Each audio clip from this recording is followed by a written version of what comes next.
మేలుకో పెండ్లి కుమారుని రాకతో పెండ్లి కుమార్తె మేలుకో పెండ్లి కుమారుని రాకతో పెండ్లి కుమార్తె మేలుకో. మా వల్ల ఏమవుతుందయ్యా? మా వలన ఏమి కాదయ్యా, కృప చూపించండి దేవా.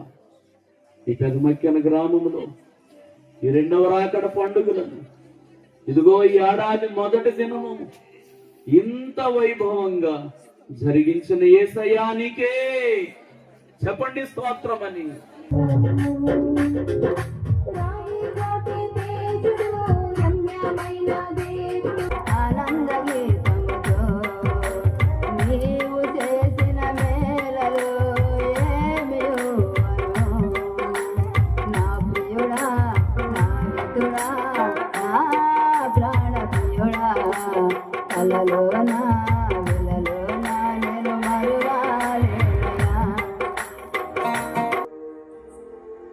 మీ యొక్క పరిశుద్ధమైన పాదములకు వందనములు, స్తోత్రములు, నమస్కారములు చెల్లిస్తూ ఉన్నాం నాయనా.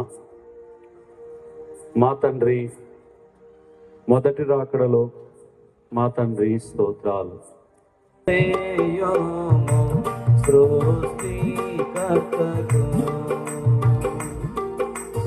ఓ దేవా నరుడా స్తోత్రము చేయుము.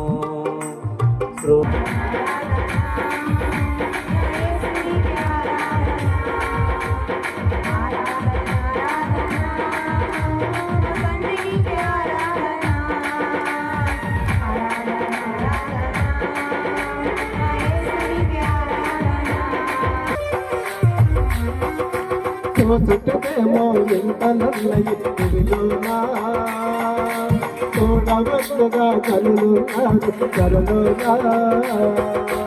ఎంత చూసినా ఎవరిని చూసి ఫలమేది, ఎంత చూసినా ఎవరిని చూసి ఫలమేది. నా కన్నులార నిన్ను చూసి చాలయ్యా, నా కన్నులార నిన్ను చూసి చాలయ్యా. నీ మహిమతో కప్పండి అయ్యా, నీ పరిశుద్ధత దయచేయండి అయ్యా, నీ ప్రభావముతో నింపండి.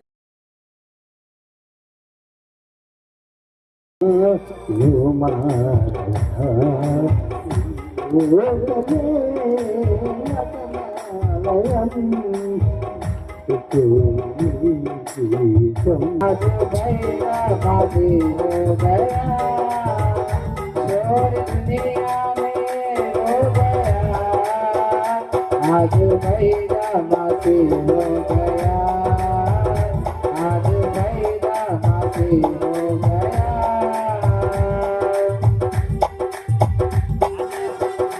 కృప చూపించండి. ఏ ఆలోచన కలిగి, ఏ ఆశ కలిగి అయ్యా ఈ యొక్క రాకడ పండుగలు మీ బిడ్డలందరూ ఏకీభించారు. మా తండ్రి వారి అక్కర్లన్నీ తీర్చమని ప్రార్థిస్తున్నాం. వారి ఆశలు తీర్చండి అయ్యా. ప్రతి ఒక్కరికి మీరు చెప్పిన మాట, నిన్ను స్వస్థపరచు యెహోవా నేనే అన్నారు కనుక ప్రతి ఒక్కరికి శరీర స్వస్థత వస్తుంది. వాతావరణం అనుకూలపరిచి జయకరంగా కనుక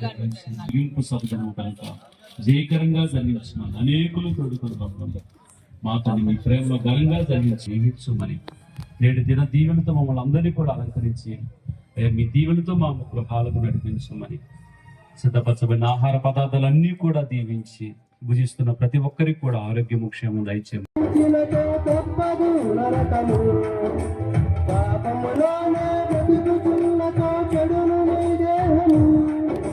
పాపములోనే మరణించినతో తప్పదు నరకము. ఓ మానవా, నీ పాపము మానవా, యేసయ్య చెంత చేరి నీ బ్రతుకు జరుగును. అలాగే సమయమంతా పనులు పనులు అని పని పాటలతోనే కాలము గడుపువారు రాకడలో ప్రభువును కలుసుబట్టి ఆయన యందు బలవంతులయ్యుండుడి. ఎఫెసీ 6:10 అని వ్రాయబడి ఉన్నది. గనుక మేము నిన్ను గద్దించిన, చివాట్లు పెట్టిన, నీ ప్రయత్నములు చిన్నాభిన్నము చేసిన మా ప్రభువు యొక్క బలమును బట్టి చేస్తాము. మాకు సుందరుడమ్మ తాను నేనెంతో మురిసిపోయాను, ఎంతో సుందరుడమ్మ తాను నేనెంతో మురిసిపోయాను.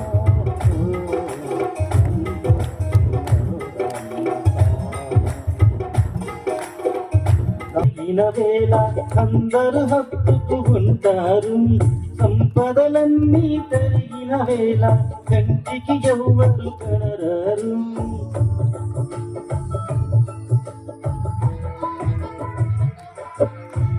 సిరి సంపదలు కలిగిన వేళ అందరూ హత్తుకుంటారు, సంపదలన్నీ తరిగిన వేళ కంటికి ఎవ్వరు కనరారు. ఎవరున్నా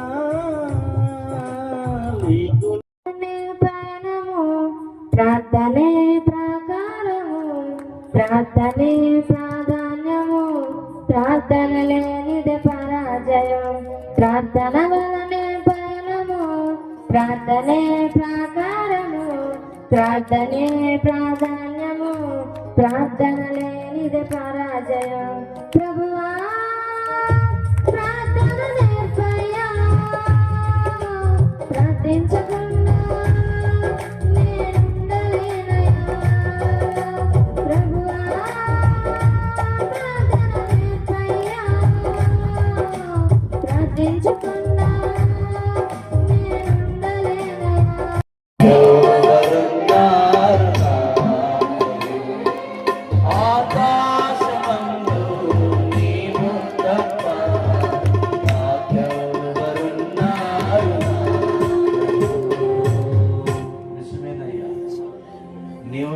మాకెవరున్నారయ్యా? ఈ స్థితిలో మేమున్నామంటే, ఈ విధముగా నీ పని జరిగిందంటే కేవలం ప్రభువా నీ సన్నిధి మాతో ఉంచారు. దేవా, మీరు మాకు అభయం ఇచ్చారు, మీరు మాకు దర్శనం ఇచ్చారు, మీరు మాకు వాగ్దానం ఇచ్చారు. ఇదిగో మీరు చూపించిన దాన్నే ప్రదర్శించడానికి కృప చూపించిన యేసయ్యానికే స్తోత్రమయ్యా. ఈ పని ద్వారా మహిమ తెచ్చుకోండి, సంఘమును దీవించండి, సహకారులను దీవించండి, పరిచర్యను దీవించండి. దేవానికి స్తోత్రములయ్యా, నమస్కారములయ్యా, కృతజ్ఞతలు చెల్లిస్తున్నానయ్యా అని ప్రభు వైపు చూస్తూ ప్రార్థన చేసుకున్నాం. ఆయనకు నమస్కారం చేస్తూ స్తుతులు చెల్లిద్దాం. మహాపరిశుద్ధుడు, మమ్ములను మిక్కిలిగా ప్రేమించిన యేసయ్యా, మా రక్షక, మీకు అనేక స్తోత్రములయ్యా. ఈ 3 దినాలు ప్రభువా నీ గాయములో ఈ సభను ఉంచి బండసందులో ఎగురుతున్న నా పావురమా అన్నట్లుగా ప్రార్థించడానికి కృప చూపించిన దేవానికి సహకారం అందించారు. స్తోత్రములు. ప్రతి ఒక్క పనికి రావలసిన జీతమును మీరు దయచేయండి. మొదటి దినము వంట ఏర్పాటు చేసిన వారిని, 2వ దినము విందు ఏర్పాటు చేసిన వారిని, ఇదిగో ఈ 3వ రోజు వచ్చిన వారందరికీ ప్రభువా వారిని పని చేశారు కదా, బాకీ పడనన్నావు కదా, ఎలా దీవిస్తారు. 3 దినాల ఆకులు ఇచ్చిన వారు, 3 దినాలు నీళ్ళు ఇచ్చిన వారు, ఇదిగో నాయన 3 దినాలు అన్ని చక్కబెట్టి పరిచర్య చేస్తున్నవారు, నా పని చేసిన వారికి నేను బాకీ పడనను సెలవిచ్చిన దేవా, నా గిన్నె నుండి పొర్లుతుంది అనే వాక్య వాగ్దాన దీవెనలు బిడల విషయంలో మీరు నెరవేర్చండి. స్తోత్రములు. 3 దినాలు మాకు రుచికరమైన ఆహారాన్ని సిద్ధపరిచి వండి ప్రయాసపడిన ఆ కుటుంబాన్ని దీవించండి. మరికొన్నడ్డుల ఆటంకులు తొలగించండి.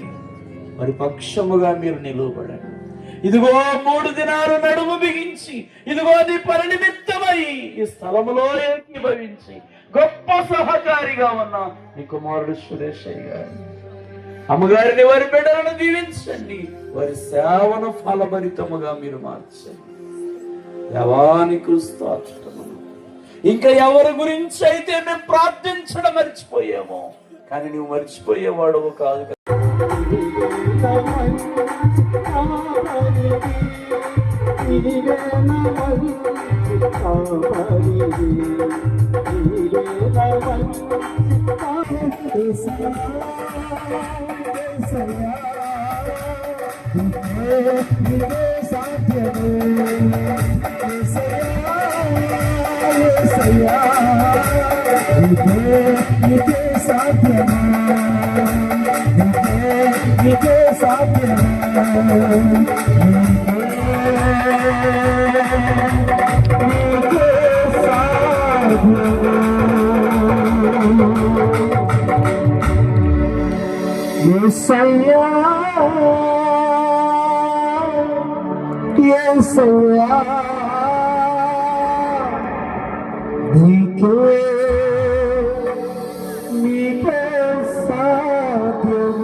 తనకున్న వ్యాధులు తొలగించి ముదము, తనకున్న వ్యాధులు తొలగించి ముదము, కలిగించు ముఖములకు కలనీయగలవు, కలిగించు ముఖములకు కలనీయగలవు.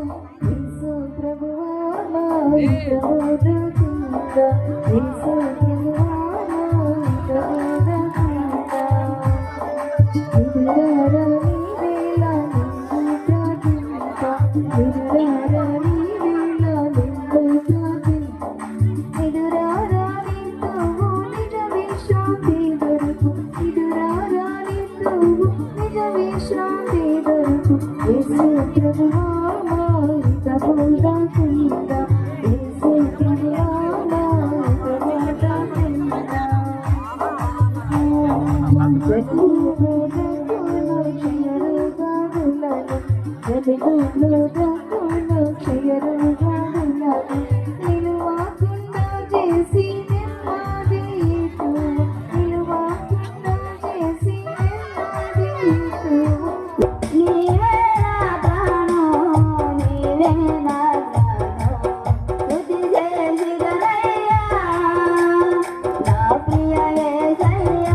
తెస్తానన్న బహుమానం తీయమానునా, రారాజు వస్తున్నాడు జనులారా, రాజ్యము తెస్తున్నాడు.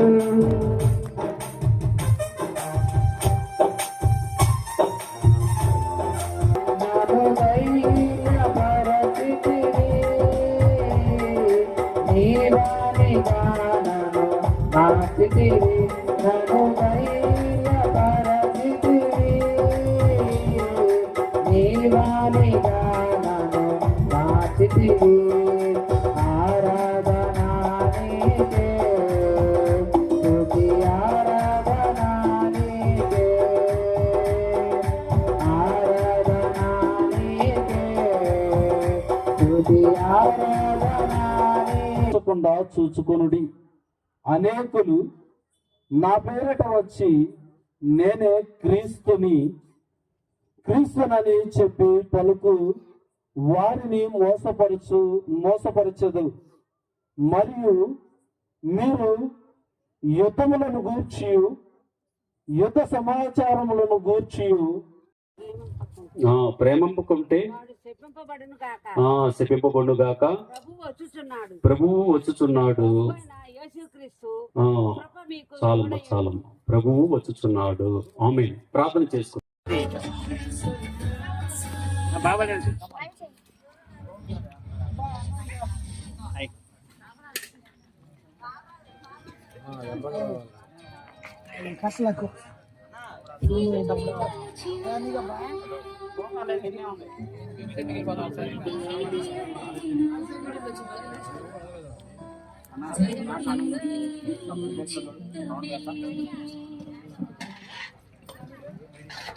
మలాకీ గ్రంథం వరకు భక్తులందరూ కూడా రాసుకుంటూ వచ్చారు. ఆయన ఎలా వస్తారని రాశారు? స్త్రీ సంతానముగా వస్తారని రాశారు. ఈ విధంగా అనేక ప్రవచనాలు మనకు బైబిల్ గ్రంథంలో కనపడుతూ ఉంటాయి. మరి అబ్రహాం గారి ద్వారా ఒక వాగ్దానం, తర్వాత మోషే గారి కాలంలో ఒక వాగ్దానం, ఈ విధంగా అన్ని పుస్తకాల్లో కూడా వాగ్దానాలు ఉన్నాయా లేవా? యేసు ప్రభు రాకడ గురించి, మొదటి రాకడ గురించి. వాటిని ఏమన్నారయ్యా అంటే ప్రవచనాలు. ఏమన్నారమ్మా? ప్రవచనాలు. ప్రవచనాలన్నీ కూడా ఏమని ప్రవచించాయి? ప్రభువు వచ్చుచున్నాడు. అంతేనే వేరే రకంగా ప్రవచించాయి. ప్రభువు వచ్చుచున్నాడు. కాబట్టి ఒకసారి మనం అయ్యగారు రాసినటువంటి కీర్తన, క్రిస్మస్ కీర్తనలో అయ్యగారు కొన్ని ప్రవచనాలు రాశారన్నమాట. ఆదికాండం 3వ అధ్యాయం 15వ వచనంలో ఒక ప్రవచనం రాశారు. ఆదికాండం 9వ అధ్యాయం 26వ వచనంలో ఒక ప్రవచనం రాశారు. ఈ విధంగా ఆదికాండం 12వ అధ్యాయం 3వ వచనంలో ఒక ప్రవచనం, ఆదికాండం 49వ అధ్యాయం 10వ వచనంలో ఒక ప్రవచనం. ఈ రీతిగా అనేక ప్రవచనాలు. సంఖ్యాకాండము 24:17లో ఒక ప్రవచనం. ఇలాగా ద్వితీయోపదేశ కాండంలో 66 పుస్తకాల్లో కూడా క్షమించండి, ముందు 39 పుస్తకాల్లో కూడా, మలాకీ గ్రంథం వరకు కూడా అందరూ కూడా ఏం చేశారు? ప్రవచించుకుంటూనే వచ్చారు.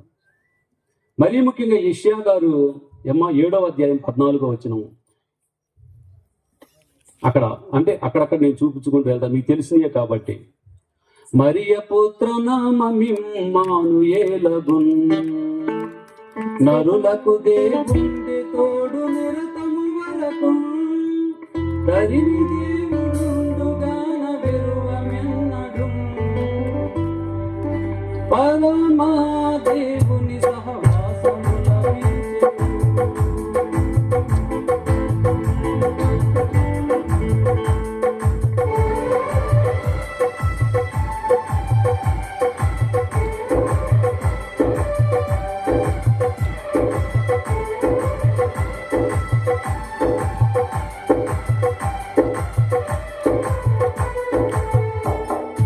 యెషయా గ్రంథము 7వ అధ్యాయము 14వ వచనంలో ఇక్కడ మనకు కనపడుతుంది ఏంటంటే, అక్కడ ఎలాగైతే మోషే గారు మరి ఒక స్త్రీని చూపిస్తూ ఉన్నారో, ఇక్కడ కూడా యెషయా గారు ఒక కన్యను మనకు చూపిస్తూ ఉన్నారు.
మహిమతో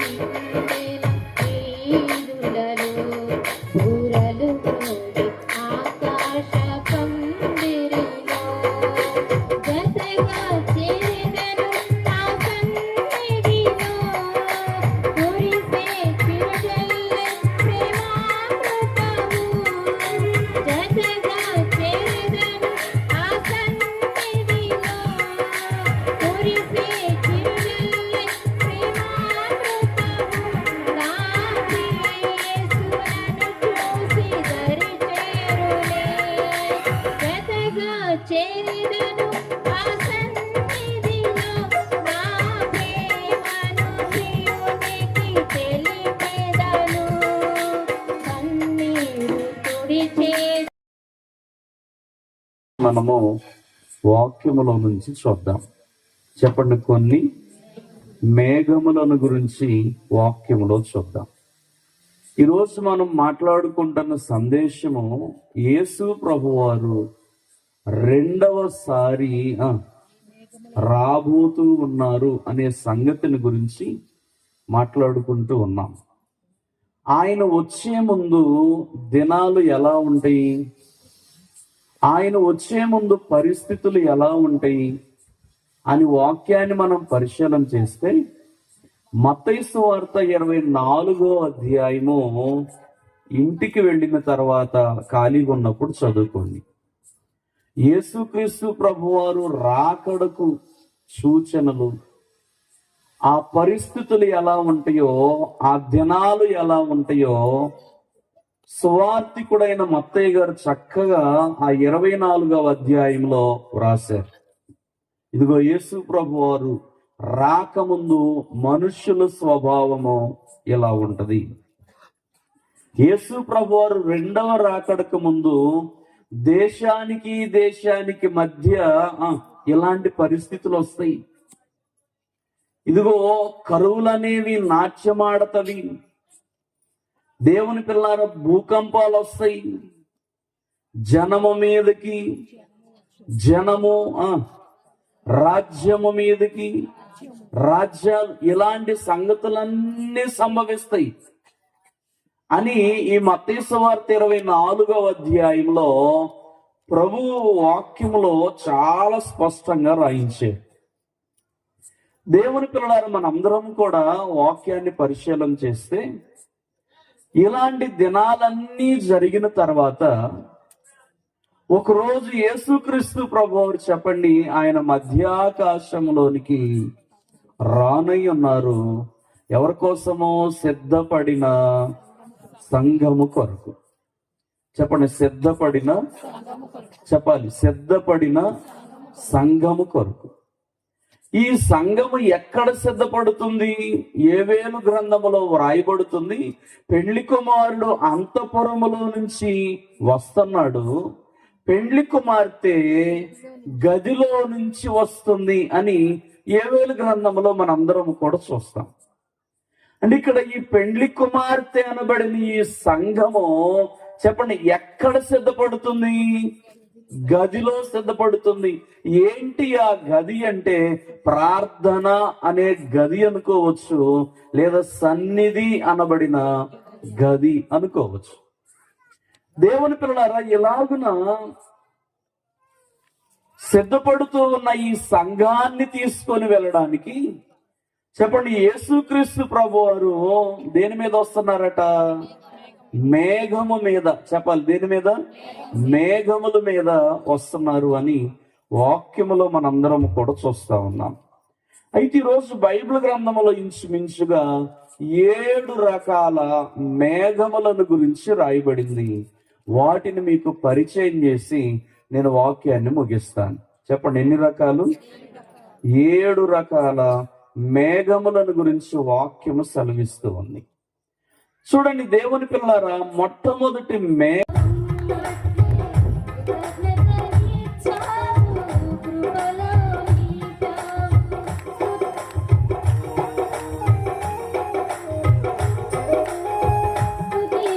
పాట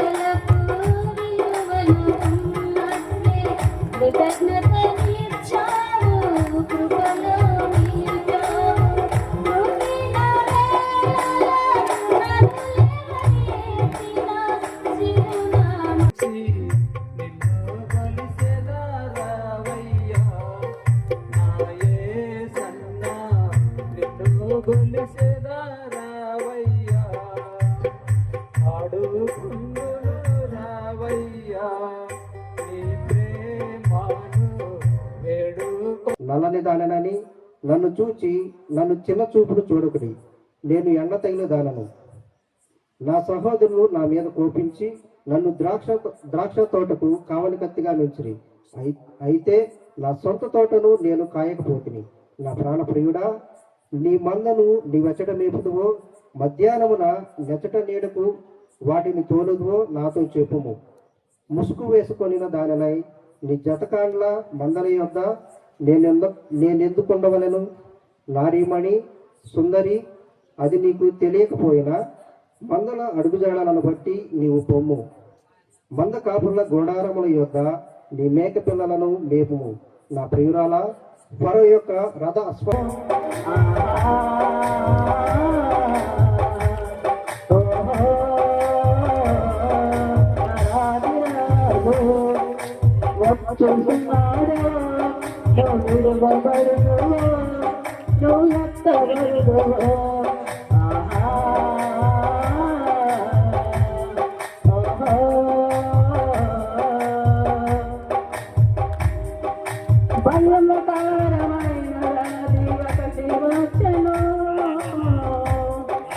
పన్నెండేళ్ళు నేను బాధపడితే వస్త్రాపు చెంగు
దానికి